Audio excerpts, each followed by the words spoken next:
Yaşad fondu bugünə qədər 93,6 milyon vəsaitdən, yəni bu məbləğdən çox vəsait xərcləyib və 18.566 şəxsin 93.897 müraciətini təmin edib. Fondun əsas fəaliyyət istiqamətləri arasında məişət şəraitinin yaxşılaşdırılması, təhsil və peşə hazırlığı, müalicə və psixoloji dəstək, həmçinin istehlak kreditlərinin ödənilməsi yer alır. Məişət şəraitinin yaxşılaşdırılmasına 42,2 milyon manat xərclənərək 12.606 müraciət təmin olunub. Həmçinin şəhid övladları üçün Onlar Bizə Əmanət layihəsi çərçivəsində maddi və depozit dəstəyi göstərilib. Təhsil və yaradıcı potensialın inkişafına %95 milyon manat sərf olunaraq 1730 müraciət təmin edilmiş. Müalicə və psixoloji dəstəyə görə isə 37,9 milyon manat yönəldilərək 77,263 müraciət icra edilib. Fond həmçinin müxtəlif düşərgələr, intellektual marafonlar, yay məktəbləri, sosial və maarifləndirici layihələr təşkil edərək şəhid övladlarının inkişafına və sosial inteqrasiyasına dəstək verir. Elə hazırda mövzunu fondun rəhbəri Elvin Hüseynovla müzakirə edirik. Elvin müəllim, hər vaxtınız xeyir olsun. Hər vaxtınız xeyir. Təşəkkür edirəm. Elə ondan başlayaq ki, Yaşad fondunun hazırki əsas fəaliyyət prioritetləri nələrdir? Yaşad fondunun 4 fəaliyyət istiqaməti var və 5 il bundan öncə Yaşad fondu yaradılanda 4 fəaliyyət istiqaməti ilə paralel şəkildə öz dəstəyini göstərirdi. Bunlar məişət şəraitinin yaxşılaşdırılması, siz qeyd etdiyiniz kimi istehlak kreditləri, təhsil və tibb istiqamətində öz dəstəyini göstərib. Hal-hazırda bu dəqiqə fond yalnız tibb istiqamətində öz dəstəyini göstərir. Prioritet istiqaməti belə deyək budur. Bu da hansı halda baş verir? Bilirsiniz ki, bütün vətəndaşlarımız, siz də, mən də, hər kəs icbari tibbi sığortalı hesab edilir və icbari tibbi sığortanın xidmətlər zərfi çərçivəsində 3000-dən artıq, 3300-dən artıq tibbi xidməti pulsuz almaq hüququna malikdir. Burada adi qan analizindən tutmuş, orqan nəqlinə qədər xidmətlər zərfində var. Xidmətlər zərfində olmayan tibbi xidmətlər ki var, artıq bu prosesdə Yaşad fondu öz dəstəyini göstərir. Aidiyyatı səhiyyə qurumları bununla bağlı Yaşad fonduna məlumat verir və biz prosesə daxil oluruq ki, xidmətlər zərfi əhatəsinə düşməyən tibbi xidmətləri şəhid ailə üzvlərinə və müharibə əllərinə münasibətə dəstək göstərir. Paralel bununla yanaşı Yaşad fondu hər bir şəxs üçün il ərzində dərman təminatı həyata keçirilir. Bunlar 500 manat məbləğindədir. Onkoloji və hepatit xəstələrində bu məbləğ 2000 manatdır. Ağır yaralılarımızda da bu məbləğ təxminən bir bu qədərdir ki, biz şəxslərin dərmanla bağlı olan müraciətlərini vaxtında operativ şəkildə tərəfimizdən təmin olunur. Elvin müəllim, 2025-ci ilin artıq başa çatmasına sayılı günlər qalır və ümumilikdə 2025-ci ili fond üçün necə dəyərləndirmək olar? Mən hesab edirəm ki, 2025-ci il fond üçün çox uğurludur. Nə mənada uğurludur? Çünki fond onun fəaliyyət istiqamətlərinə uyğun olaraq öz imkanları daxilində olunan müraciətləri, fonda edilən müraciətləri tam təmin edib, dəstəyini göstərir. O müraciətlər bugün də var, sabah da olacaq və biz bu prosesi həyata keçirdəcəyik. Bununla yanaşı Yaşad fondu bu il ərzində öz fəaliyyət istiqamətləri ilə yanaşı bir çox sosial layihələr həyata keçirdi ki, bu sosial layihələr şəhid ailə üzvlərinin dünya görüşünün formalaşmasına, onların inkişafına, intellektual biliklərin artırılmasına hesablanmış layihələrdir ki, biz bu layihələr nöqteyi nəzərindən də bu ili çox məhsuldar hesab edirik. Layihələrdən söz düşmüşkən vurğulamaq yerinə düşər ki, bu il 4-cü Yaşad yay düşərgəsi həyata keçirildi ki, bu düşərgədə 457 şəhid övladı iştirak etdi. Onlardan 18 nəfəri qardaş Türkiyədən olan şəhid övladları idi ki, onlar da bizim ölkəmizi tanıdılar, gördülər, şəhid övladları ilə dostluq əlaqələri yarandı. Və ötən illərə nisbətən biz müqayisə etsək, bu düşərgə ötən illərdən daha çox iştirakçı ilə. Çünki birinci ildə Yaşad düşərgəsində 200-dən artıq adam var idisə, ikinci ildə 264, üçüncü ildə 328 uşaq iştirak etdisə, bu il 457. Bu rəqəm özlüyündə şəhid övladlarının Yaşad düşərgəsinə marağını göstərir. Bununla yanaşı biz məktəb ləvazimatları layihəsini həyata keçirdik. 1700-dən artıq şəhid övladının 1-ci sinifdən 11-ci sinifə qədər gedən şəhid övladlarının hər birinə onların bir illik dərs ləvazımı, ən adi karandaşdan tutmuş, məktəbli çantasına qədər ünvanlarında təqdim etdik. Uşaqların bir iyun Beynəlxalq Müdafiə Günü ilə bağlı 14 yaşa qədər bütün şəhid övladlarına, onların yaşına və cinsinə uyğun olaraq onların ünvanlarında hədiyyələr təqdim edildi. Bununla yanaşı həyata keçirildi ənənəvi olaraq Yaşad Yay Məktəbi. 9-un buraxılış imtahanlarında ən yüksək nəticə göstərən şəhid övladları bilirsiniz ki, imtahanları Dövlət İmtahan Mərkəzi tərəfindən götürülür və həmin imtahanlarında ən yüksək nəticə göstərən ilk onluqda olan şəhid övladları bu ildə 2 həftəlik Londona yay məktəbinə getdilər. Və ümumilikdə biz baxsaq, bu il Yaşad Fondu üçün çox məhsullar keçib hesab edirəm ki, çox uğurlu başa vurur. Çox gözəl. Bəs gələn il üçün məqsəd və planlar nədən ibarətdir? Gələn il üçün də bizim fəaliyyət istiqamətlərimizə uyğun olaraq şəhid övladlarına, şəhid ailə üzvlərinə, müharibə illərinə öz dəstəyimizi davam etdirəcəyik. Yenə də layihələrimizlə bağlı artıq biz növbəti ilin layihələrini təsdiq etmişik və bunu artıq tərəfdaşlarla müzakirə edirik. Çünki o layihələrin hər birinin həyata keçirilməsi üçün sosial tərəfdaşların, dəstəkçilərin dəstəyi olmadı. Çünki orada böyük bir vəsaitlər gedir və bu vəsaitləri qarşılayacaq özəl sektoru olmalıdır ki, biz bu layihələri həyata keçirdək. Və şəhid övladlarının marağına səbəb olan layihələrdən biri yay məktəbidir. Artıq o yay məktəbi üçün biz bilirik şəhid övladları, onlar dərslərində çox ciddi hazırlaşırlar, amma məhz yay məktəbində, Londonda və digər xarici ölkədə iştirak etmək üçün dərslərində daha da səylə hazırlaşanlar var, daha da çox ciddi hazırlaşanlar var. Bu il biz 2 dəfə intellektual marafon həyata keçirdik və şəhid övladları bilik yarışına çıxdılar. Qalib birinci yerin ikinci, üçüncü komandalar müvafiq mükafatlar verildi, qiymətli hədiyyələr verildi. MacBook verildi, iPad verildi, mobil telefon hədiyyələri verildi və uşaqlardan da bu cür sosial sifarişlər var ki, biz bu layihələrdən yenə də işləyirik. Daha ötən illəri biz həyata keçirmişdik. Daha doğrusu bu il qış düşərgəsində, uşaqlar qış düşərgəsində Naxçıvan Muxtar Respublikasında olan Ağbulaq İstirahət Kompleksində onlar xizək sürməyi öyrəndilər, qış idmanına marağın və o düşərgəsində uşaqlardan artıq bizdən tələb var, istək var və biz də uşaqların istəyini, tələbini nəzərə alaraq bu cür layihələri növbəti ildə də həyata keçiriləcək. Və fond tərəfindən məişət şəraitinin yaxşılaşdırılmasına yönəldilmiş 42 milyon manat və 12,606 təmin edilmiş müraciət, həmçinin onlar bizə əmanət layihəsi ilə bağlı, yəni tədbirləri nəzərə alaraq bu istiqamətin şəhid ailələrinə və yaralılara, yəni təsirini necə izah edə bilərsiniz? Düzdür, siz biraz öncə müəyyən məqamları, görülən işləri açıqlamasını verdiniz. İstərdim bununla bağlı danışaq. Onlar bizə əmanət layihəsi də düşünürəm ki, çox aktual bir layihədir və bu istiqamətdə görülən işləri necə xarakterizə eləmək olar? Məişət sualın birinci hissəsi ilə bağlı, məişət şəraiti ilə bağlı cavablandırım. Məişət şəraiti bizim bugün ən çox vəsait ayırdığımız hal-hazırda istiqamətdir.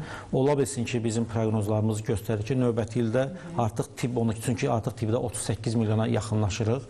Növbəti ildə məişəti keçmə ehtimalı var. Məişət şəraiti ilə bağlı mövcud ev əgər təmirsizdirsə, evin yağış yağanda evə su damırdısa və yaxud da təmirə ehtiyacı var idisə, ev qəzalı vəziyyətdə idisə, biz həmin evin təmir olunmasına, olan problemin aradan qaldırılması üçün şəxsə vəsait ayırdıq, onun bank hesabına köçürdürdük.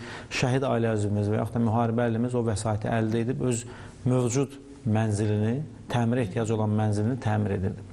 Bununla yanaşı, mənzilin təmirə ehtiyacı yoxdur, amma mənzilin məişət avadanlıqlarına ehtiyacı var, televizora ehtiyacı var idi, kondisionerə ehtiyacı var və yaxud da digər soyuducuya, digər avadanlıqlara ehtiyacı var. Biz onun üçün də vəsait ayırırdıq ki, şəxs öz məişət avadanlıqlarında ehtiyacı olan varsa, yenilənmə ehtiyacı varsa, yeniləsin, yoxdursa alsın. Yəni, bu baxımdan mən hesab edirəm ki, sualın birinci hissəsinə münasibətdə bizim bu göstərdiyimiz dəstəklər şəhid ailə üzvlərinin və qazilərin sosial rifahına müsbət təsir göstərir. Yəni, bu təsirdən mən hesab edirəm ki, hər kəs öz müsbət təsirini hiss edib öz həyat şəraitində. İkinci hissədə onlar bizə əmanət layihəsində isə bu layihə biraz həssas layihədir. Nə mənada həssas layihədir? Çünki bu layihənin əhatə dairəsində ataları şəhid olandan sonra dünyaya gələn şəhid övladlarını əhatə edir. Hansı ki, onların ataları Vətən müharibəsində, qisas əməliyyatında, antiterror əməliyyatlarında şəhid olandan aylar sonra, 1 ay sonra, 2 ay sonra, 3 ay, 5 ay, 10 gün sonra dünyaya gələn şəhid övladlardır. Hansı ki, onlar heç vaxt atalarını görməyəcəklər. Yalnız şəkillərdə görəcəklər, anasının, nənənin, babanın danışdığı xatirələrdə yaşadacaqlar və fotolarda yaşadacaqlar.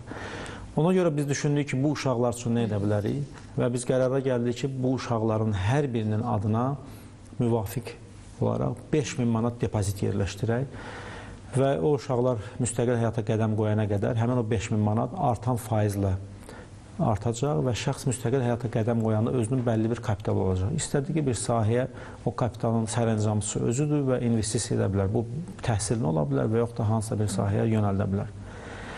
Bizdə olan məlumat, bankın bizə verdiyi məlumat, ilk yerləşdirilən 5000 manat depozitlər artıq 7200 manatın üzərindədir. Yəni bu o deməkdir ki, ötən dövr ərzində həmin o 5000 manatların üzərinə 2200 manatdan artıq vəsait daxil olub. Və bu şəxs müstəqil həyata qədəm qoyduğu müddətdə bu 23-24 min manat arasında dəyişəcək bir rəqəmdir. Bunlarla yanaşı isə biz 7 hər 2 valideyni itirən şəhid övladının adına depozit yerləşdirdik. Bu necə oldu? Gəncə terrorunda hər 2 valideyni itirən körpələr var idi. Ana da şəhid oldu, ata da şəhid oldu. Biz onları da yaddan çıxartmadıq. Həmin o körpələrin adına 5000 manat depozit yerləşdirdik. Bununla yanaşı bir şəhidimizin həyat yoldaşı avtomobil qəzasında dünyasını dəyişdi. Onun da 3 övladı hər 2 valideyni itirdiyi üçün biz onların da adına 5000 manat depozit yerləşdirdik. Ümumilikdə onlar bizə əmanət layihəsi 120-dən çox, 127 uşaq əhatə edib. Paralel bununla yanaşı yeni doğulan körpələrin doğum evindən, klinikadan çıxmağında da şəxsən iştirak etmişik, bizim əməkdaşlar iştirak ediblər. Yeni dünyaya gələn körpələrin ilkin zəruri xərclərinin qarşılanması üçün də anaların bank hesabına 1000 manat vəsait köçürülüb ki, körpələrin zəruri xərcləri qarşılansın.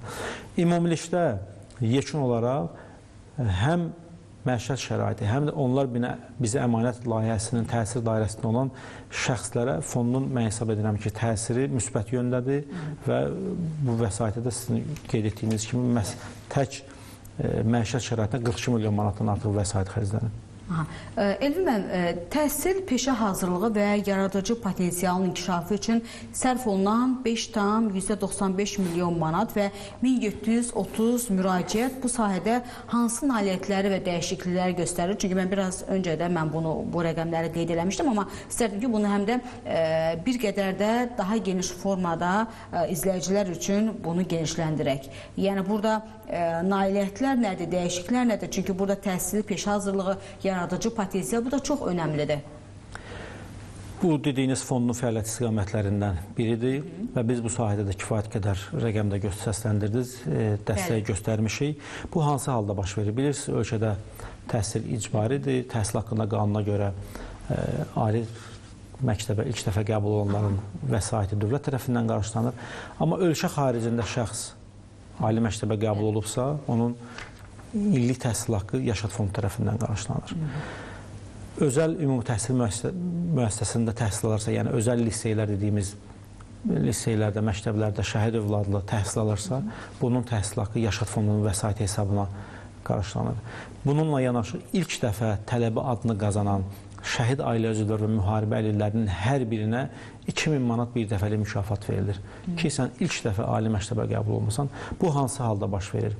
Birinci şərt, şəxs Dövlət İmtahan Mərkəzindən keçirdiyi imtahanlarda iştirak edib, müvəffəqiyyət qazandığı imtahana qəbul olursa. 2, ölkə xaricində əgər təhsil alırsa, təhsil aldığı universitet top minlikdə olmalıdır. Yəni, ilk minliyin sırasında olmalıdır ki, biz həmin şəxsə 2000 manat bir dəfəli mükafatı təqdim edək. Bununla yanaşı, bu təhsillə bağlı işlər idi. Bununla yanaşı, intellektual marafon, uşaqların yaradıcı potensialının inkişafına yönəlib, çünki onlar orada bilik yarışına çıxırlar. Eyni zamanda məktəb ləvazimatları layihəsidir. Bizi düşünürük ki, şəhid övladları məktəb karandaş, qələm, dəftər, çanta, su qabı, bu kimi ləvazimatları almaq üçün əlavə zaman və vəsait itkisinə getməməlidirlər. Onu da biz tərəfdaşların dəstəyi ilə həyata keçirmişik və bu cür layihələri də əhatə edir. Təşəkkür edirəm.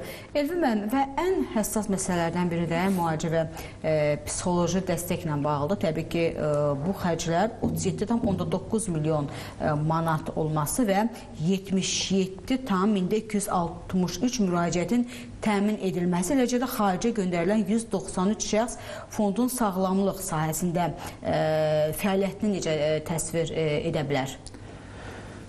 Fond tibb istiqamətində mən bayaq qeyd etdiyim kimi yalnız icbari tibbi sığortanın xidmətlər zərfində olmayan tibbi xidmətləri göstərir.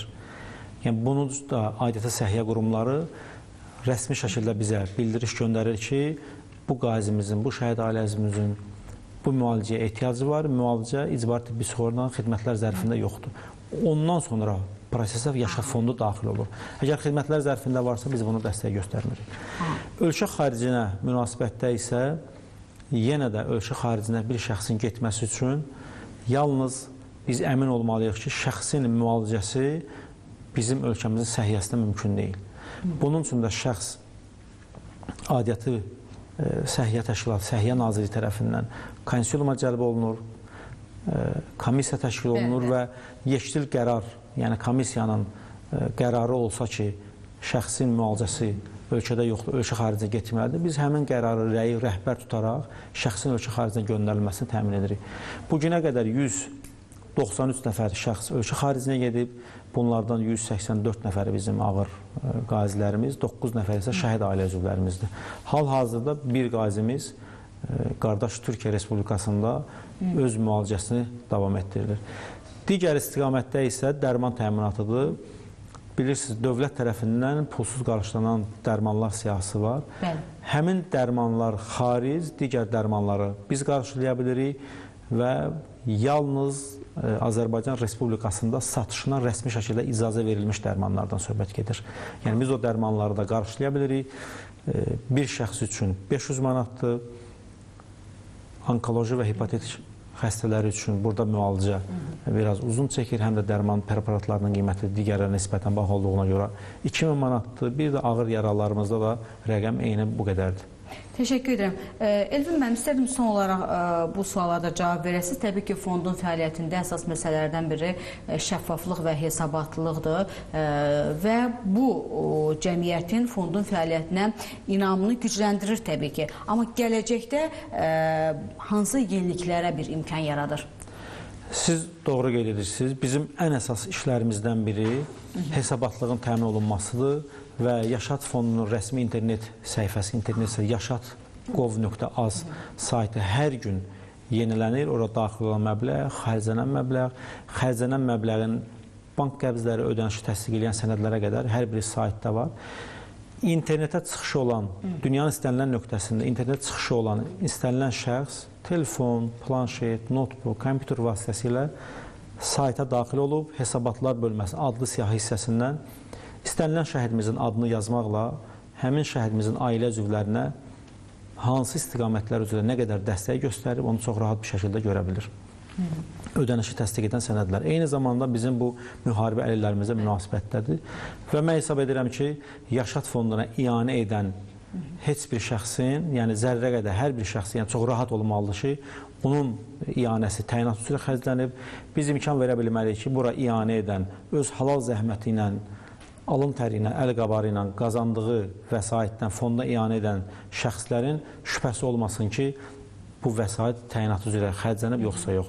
Hər birinin ödənişi təsdiq edən sənədlərlə çox rahat şəkildə tanış ola bilərlər və Yaşad fondu bugün əgər 5 ilimizi qeyd ediriksə, məhz Yaşada ianə edən insanların vəsaitinin nəticəsində, çünki Yaşadın vəsaiti könüllü ianələrdən formalaşır. Ona görə biz hesab edirik ki, insanların inamını qıra bilməliyik və şəffaflıq ən yüksək səviyyədə təmin olunmalıdır. Təşəkkür edirəm sizə Elvin müəllim, çox sağ olun. Təbii ki, fəaliyyətinizdə uğurlar arzulayıram. Təşəkkür edirəm, çox sağ olun. Çox sağ olun. Bir daha xatırladım ki, qonağım Yaşad fondunun rəhbəri Elvin Hüseynov idi. Biz Elvin müəllimlə fondun bu ilki, eləcə də gələcək prioritetlərini müzakirə elədik. Birinci xəbər bugünlük işini yekunlaşdırdı. Görüşmək ümidi ilə hələlik.